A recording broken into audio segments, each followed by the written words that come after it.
इस वक्त चंडीगढ़ में खड़े हैं और हरियाणा सरकार ने हरियाणा पुलिस को सामने करके हरियाणा के कर्मचारियों को पिटवाया है, उनके ऊपर वाटर कैनन का प्रयोग करवाया है, मिर्ची बम का प्रयोग करवाया है और लाठीचार्ज से उनको खदेड़ भगा के इसी गली से पिटा है। यह सारे हरियाणा सरकार के कर्मचारी हैं जो पुलिस के लाठीचार्ज के बाद खदेड़े गए थे और उस साइड से ये सब इकट्ठा हो गया है। महिलाएं हैं जो हायर एजुकेशन में प्रोफेसर हैं, असिस्टेंट प्रोफेसर हैं। पहले इनसे बात कर लेते हैं।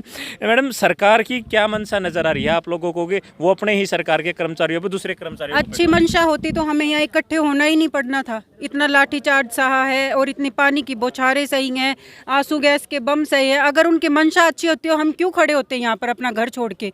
दुखी हो रहे हैं हम इधर, पर अभी भी कुछ समझ में नहीं आ रहा है। मतलब सरकार को ये दिखाई नहीं देता है कि इतने कर्मचारी दुखी हो रहे हैं, उनको पेंशन चाहिए। हम ऐसे कुछ डिमांड भी नहीं कर रहे, वो खुद पेंशन ले रहे हैं, या तो वो खुद छोड़ दें अपनी पेंशन।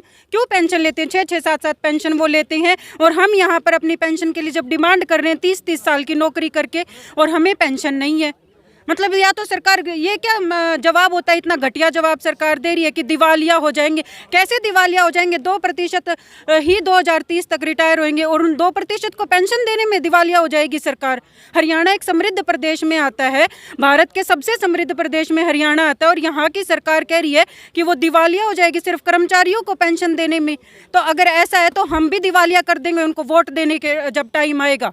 हम भी उनको वोट नहीं देंगे। और सभी के सभी ये इकट्ठे होकर ये डिसाइड कर लो कि जो सरकार हमारी पेंशन के बारे में बात नहीं कर रही है, नहीं सुनना चाह रही है और इतना गंदा बर्ताव करवाया जा रहा है, महिलाओं के ऊपर भी लाठीचार्ज करवाया गया है, तो इसके बाद तो फिर हम और दोबारा फिर रहेंगे यहाँ पे। जब तक हमें हमारी पुरानी पेंशन नहीं मिल जाती हम बार बार आंदोलन इस तरह का करते रहेंगे। मुख्यमंत्री कह रहे हैं कि वो पुरानी पेंशन मांग रहे हैं, हमने उनको नई पेंशन स्कीम लागू कर दी और वो हम उनको दे रहे हैं, हम भी कर्मचारियों के हित में काम। एमपी एमएलएस को भी दो वो न्यू पेंशन स्कीम अगर इतनी अच्छी है तो एमपी एमएलएस खुद क्यों नहीं ले लेते? वो हमारे ऊपर क्यों प्रेशर है?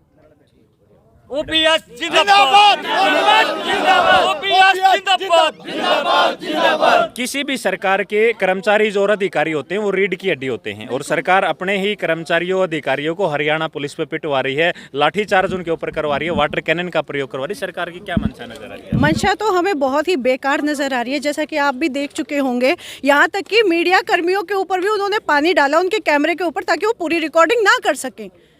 आंसू गैस के गोले छोड़े गए हैं हम पे, हम भी वहाँ पर आगे थे, लाठीचार्ज किया गया, बहुतों को चोट आई है बहुत गंभीर। इसके लिए कौन जवाब देगा ये बताइए? सरकार देगी? सरकार जिम्मेवारी लेगी अपनी कि हमने ये किया? नहीं लेगी बिल्कुल। वो तो सबूत मिटाना चाहती है बिल्कुल।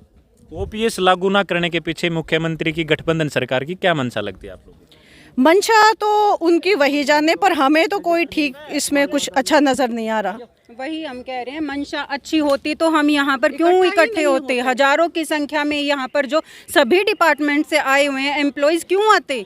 क्या शौक है किसी को? सब अपने घर पर बैठते। पर यहाँ पर मंशा अगर अच्छी नहीं है तभी हम यहाँ पर इकट्ठे हुए हैं। क्या सरकार अपने कर्मचारियों को आपस में लड़वाकर, कर्मचारियों को आपस में पिटवाकर फूट डालो राज करो की नीति को अपनाना चाहती है? सिर्फ कर्मचारी नहीं, इस सरकार की मंशा तो हर किसी को ही आपस में लड़वाकर और अपनी राजनीति करने की नजर आ रही है। चाहे धर्म के नाम पे हो गया, अब नौकरियों के नाम पे भी हो चुका है और पेंशन के नाम पर भी हो चुका है। हर तरह से सरकार लड़वाना चाहती है। हरियाणा सरकार के कर्मचारी हैं चंडीगढ़ में, अभी कुछ देर पहले इनके ऊपर लाठीचार्ज हुआ था, इनको खदेड़ा गया था और ये यहाँ से भागकर उस तरफ गए थे। कर्मचारी हैं और सरकार की मंशा जो ये बता रहे हैं कि वो ठीक नहीं है और जब तक सरकार की मंशा ठीक नहीं होगी हम लगातार सरकार के खिलाफ प्रदर्शन करते रहेंगे और हम अपना हक लेकर रहेंगे।